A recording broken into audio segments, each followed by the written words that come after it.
Benedicta, Eleantur Nostra Delicta. Santos protomártires de Roma. Proto significa primero, los primeros mártires. El primer mártir es San Esteban. Fue martirizado muy poquito después de la resurrección del Señor en Jerusalén. También Santiago Apóstol, nuestro patrón, fue de los primerísimos. Pero hoy estamos celebrando a los mártires de la primera persecución organizada de la historia. Es decir, no porque matan a uno aquí, otro allá, sino porque hay un gobernante que dice vamos a perseguir a los cristianos. Y será la primera de varias persecuciones que van a durar 300 años. Es la protagonizada en el año 64, es decir, a solo 30 años de la resurrección del Señor, de Pentecostés, es decir, estamos hablando de cristianos que conocieron a los apóstoles. De hecho, estos cristianos, martirizados entre los años 64 y 67, entre ellos fueron martirizados, o delante de ellos, San Pedro y San Pablo. Pero vamos a ver la historia. Ellos los hemos celebrado ayer y hoy celebramos a todos estos que no sabemos muy bien cuántos fueron, pero algunos se atreve a decir que fueron 900. Nerón, joven emperador, que lo es desde los 16 años. Desde los 16 años fue emperador porque su madre, Agripina, se había casado con el emperador, con Claudio, pero ya traía a su hijo Nerón. Claudio no era padre de Nerón, lo adoptó e incluso lo hizo su heredero, incluso por encima de un hijo suyo que había tenido, que era británico.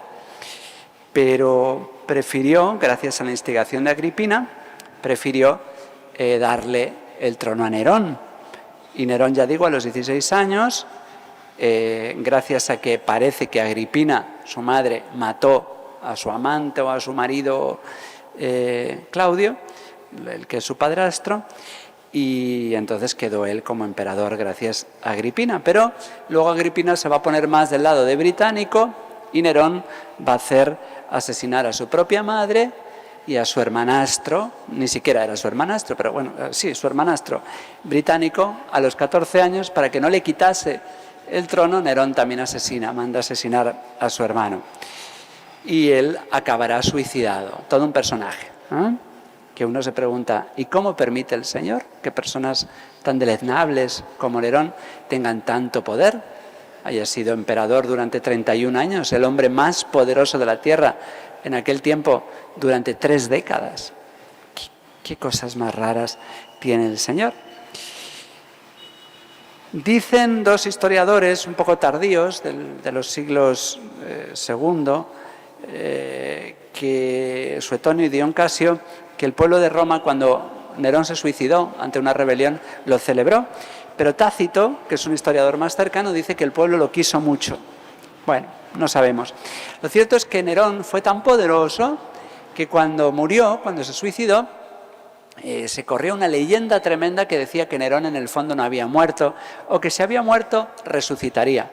Y esto nos importa a nosotros porque en el libro del Apocalipsis, siempre que se habla del anticristo, se le presenta como a Nerón, como un personaje que ha muerto pero que ha resucitado, como un personaje que parece que es imposible que muera. Nerón representa a todas estas autoridades que hay en la tierra, a nivel más pequeño, a nivel local, a nivel nacional, que uno se piensa y ellos se piensan que son imbatibles, que nos hacen creer a veces que el mal tiene la última palabra, que nos llenan de indignación, y es bueno que nos llenen de indignación, pero que no nos llenen nunca de desesperanza, de pensar que esto se escapa a los planes de Dios.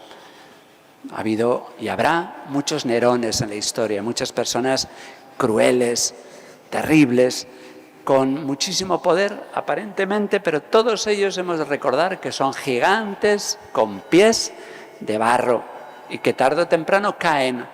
Y en cambio los que aparentemente caen, que son los mártires, son los que celebramos ahora. No estamos celebrando a Nerón, No nos importa Nerón, nos importan los mártires, los triunfantes, los que vencieron por el amor.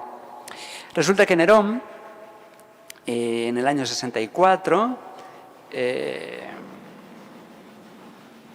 parece ser, no es seguro, la historia no lo deja claro, que provocó un gran incendio, un incendio terrible que duró 6 días por toda Roma, tanto que si Roma entonces tenía 14 distritos, 4 fueron completamente arrasados, quemados, la capital del imperio, pues 4 distritos de los 14 completamente destruidos y 7 muy dañados, o sea, más de la mitad de la ciudad ardió en llamas. Suetonio y Dion Casio, que ya digo que son historiadores posteriores a Nerón, dicen que Nerón, cuando veía cómo la ciudad se quemaba, él tocaba la lira y cantaba, como en aquella época había unos teatros tan degenerados que los romanos querían ver realmente que ocurrían cosas, no querían ver actores. Entonces no querían ver un actor que hacía como que mataba a otro, querían que lo matase de verdad. No querían ver una actriz que fingía ser violada, querían ver violaciones de verdad. Era terrible cómo este pueblo había decaído tan grandemente. Pues hay historiadores que dicen que Nerón quiso ver un incendio de verdad, no un teatro, sino que mandó a arder la ciudad. Otro historiador, Tácito, dice que no, que Nerón en el momento del incendio estaba lejos, a 42 kilómetros, y que quiso auxiliar. Sea lo que sea, lo que sí es seguro es que la crueldad de Nerón consistió en buscar un culpable. El pueblo estaba indignado y en el pueblo se empezó a correr la voz de que había sido el emperador Nerón el que lo había provocado. Y entonces, lo que sí es seguro es que le echó la culpa a los cristianos. El pueblo desconfiaba de los cristianos, porque los cristianos practicaban una cosa a la que tendremos que volver pronto, que es la ley del arcano. La ley del arcano consiste en que a misa solo puede venir el que la entienda. Todavía tenemos muchísima gente que viene un día a misa, se sienta en la primera banca porque son sus familiares el que ha muerto y está en la primera banca cruzados de piernas, mascando chicle, hablando con el celular, molestando a todos los demás porque los pobres no se saben comportar en la iglesia, pero sienten que deben estar en la primera banca, ni se arrodillan en la genuflexión, ni se arrodillan en el momento de la consagración, no saben comportarse. Hubo un tiempo en que todo el mundo sabía comportarse en la iglesia, hubo un tiempo en que todo el mundo sabía estar en respeto, pero ahora no, ahora la gente es tan ignorante que está el Santísimo expuesto y podemos estar dando la bendición y hay gente cruzada de piernas mirando porque piensan que la custodia es un ventilador. Y claro, pues los primeros cristianos vivían entre gente muy ignorante que no entendía la misa. Entonces no se celebraba la misa para gente que no la podía entender. Y esto vamos volviendo a ello. A la gente, si no se le explica la misa, no la puede entender, porque la misa no es para evangelizar. La misa es para evangelizados. Hay muchos actos para evangelizar, liturgias de la palabra, predicaciones, pero la misa es para personas que están iniciadas, que la puedan entender. Y eso hacían los primeros cristianos. Solamente los que la entendían, los que habían estado formados, iban a misa. Entonces los paganos que no podían ir a la misa porque no la podían entender, escuchaban que ellos se llamaban hermanos entre ellos y que se amaban y que se daban el beso de la paz, y entonces decían que practicaban el incesto, que se amaban entre ellos siendo hermanos. Además, oían que decían que comían el cuerpo de Cristo y que bebían su sangre, y entonces decían que eran caníbales y que practicaban el canibalismo. Entonces, pues eran mal vistos por muchas personas que por desconocimiento pues les acusaban. Eso nos está empezando a pasar a nosotros ahora. Cuando decimos que la homosexualidad es un pecado, pues nos dicen que somos homófobos, que odiamos a los homosexuales, que no queremos nada con ellos. Bueno, es porque no nos quieren escuchar. Amamos un montón a todos y decimos lo que está bien, lo que está mal, lo que a ellos les perjudica, lo que a ellos les ayuda. En España se acaba de aprobar una ley en que si una persona que padece la homosexualidad viene a pedir ayuda a un sacerdote y el sacerdote le ayuda a vivir la castidad y a buscar el dejar de experimentar esa atracción, ese sacerdote puede ser multado, incluso condenado. Es la ignorancia con la que nos miran. Bueno, pues no nos tiene que extrañar. Pues estos paganos que no sabían casi nada de los cristianos y que pensaban se habían transmitido el bulo, porque los fake news no es una cosa de ahora, es de siempre, que eran caníbales y practicaban el incesto, pues Tertuliano dice de ellos: los paganos atribuyen a los cristianos cualquier calamidad pública, cualquier flagelo. Si el río Tíber se desborda, se inunda la ciudad, la culpa es de los cristianos. Si el Nilo no se desborda, porque el Nilo es un río que les convenía que se desbordase para que regase las huertas. Si el Nilo no se desborda ni inunda los campos, si hay sequía, peste, terremoto, la culpa es de los cristianos. ¿Por qué? Porque son ateos. A los cristianos los llamaban ateos, porque como no creían en los dioses, solo creían en un Dios, pues eran ateos. Y entonces se les echaba la culpa de todos. Y decía Tertuliano: por todas partes se grita, los cristianos a los leones. Así que eso le vino muy bien a Nerón. Hay un incendio en Roma, no sabemos si lo provocó Nerón para ver un incendio porque se había vuelto loco o fue por fortuito. Fortuito no fue porque tuvo dos focos. Sea lo que sea, se acusó a los cristianos. Nerón acusó a los cristianos y mandó perseguirlos. Y fue terrible. Ya sabemos que a San Pedro lo crucificaron boca abajo, ya sabemos que a San Pablo le cortaron la cabeza, pero hubo niños, mujeres, a las que les ponían pieles de animales sobre el cuerpo y los lanzaban a animales hambrientos. Y en el teatro, el espectáculo, que entonces no había fútbol, era ver cómo las fieras se comían a los cristianos. Como eso les parecía poco, como no había iluminación por la noche, no había alumbrado público como nosotros, pues les untaban con brea a los cristianos vivos, les prendían fuego, los clavaban en cruces y estaban unas cuantas horas alumbrando las calles principales de Roma. Eran las farolas públicas. Niños, jóvenes, mujeres.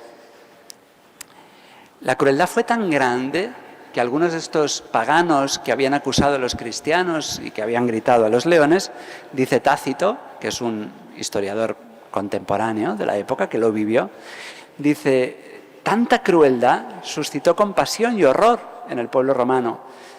Se veía que eran eliminados no por el bien público, sino para satisfacer la crueldad de un individuo, de Nerón. Esto duró 3 años, lo que les estoy contando, 3 años, con sus meses, sus semanas, sus días y sus horas. Bueno, pues esta es una generación, toda una multitud, 900 personas parece que fueron, que habían conocido a los apóstoles, que habían escuchado las catequesis de San Pedro, que habían conocido a San Pablo, a los apóstoles, pues que no reniegan de Cristo y que están dispuestos a morir por Él. Esto es muy antiguo, ¿verdad? Bueno, pues el domingo pasado del Corpus, mientras nosotros estamos aquí haciendo las alfombras y estábamos presumiendo y sacando el Santísimo Cuerpo y Sangre de Cristo, en Damasco, una vez más, en Siria, venían a celebrar el Corpus Christi familias de cristianos, niños, jóvenes, mujeres, mayores, y un loco musulmán entró disparando, gritando "Alá es grande", y cuando lo fueron a detener se hizo explotar una bomba que tenía pegada al cuerpo y parece que son ya 28 muertos y más de 60 heridos. A mí esto me parece muy importante, porque el domingo pasado, que fue el día de San Pedro, pues muchos moyobambinos católicos que van a misa habitualmente no vinieron. Ayer todas las misas bajaron de asistencia porque había que bailar la pandilla y había que cortar unchas el día de San Pedro. Así celebramos nosotros a los santos, faltando a misa. Y yo digo, ¿qué diferencia? Lugares donde hay cristianos que saben que se juegan la vida propia y la de sus hijos y aún así les llevan a misa, y en otros lugares, si llueve y nos manchamos un poquito de barro, pues no vamos a misa porque es incómodo. ¿Qué diferencia la fe de unos cristianos y de otros? Bueno, pues los mártires de hace 2000 años y los mártires de la semana pasada y los que habrá la semana que viene, porque esto ocurre con frecuencia, por desgracia o por suerte, no lo sé, pues nos tienen que llevar a nosotros a decir: tenemos que enamorarnos de Cristo y enamorarnos hasta la sangre. Es posible amar tanto a Cristo que a uno no le importe morir. Es posible amar tanto a Cristo que a uno no le importe que maten a sus hijos. Claro que nos importa porque amamos esta vida, pero no la amamos tanto como para temer a la muerte. Y bueno, pues yo, a pesar de que veo que nos falta mucha calidad como cristianos, empezando por el párroco, pues me alegra de celebrar hoy un año de nuestra adoración perpetua. Recuerdo que el año pasado les escribí una carta el Jueves Santo proponiéndoles que después de 12 años, teniendo exposición todas las horas del día, que quizás había llegado la hora de empezar a exponer por las noches. Y cuando me levanté el Viernes Santo y miré la lista, pues solo había 2 personas anotadas, me quedé muy triste, pero dije, bueno, pues vamos a dedicar toda la Pascua a anunciar que es posible acompañar al Señor las horas del día y las de la noche. Y dio resultado al acabar la Pascua, un día como hoy, un 30 de junio, pues ustedes respondieron y expusimos el Santísimo, era domingo, y me parece que del Corpus, y no era del Corpus, bueno, no me acuerdo, era un día de estos. Y empezamos a adorar el Santísimo Sacramento día y noche. No nos podemos dar por satisfechos. Tenemos algunos turnos donde solo hay un adorador, Los turnos, algunos están en peligro. Pues nos toca a nosotros no solo ser fieles a nuestro turno con puntualidad, con responsabilidad, con generosidad, sino también anunciar a otros este regalo inmenso, porque no es un favor que nosotros le hacemos a Jesús, es un favor que Jesús nos hace a nosotros, y que nos empeñemos y nos preocupemos todos de que el Señor no corra peligro, no se exponga a la soledad, no se exponga al abandono. Nosotros que vivimos en un lugar donde hay libertad para ser cristiano, se pueden burlar de nosotros, están viniendo estas terribles leyes, estas calumnias, pero todavía vivimos con una libertad muy grande.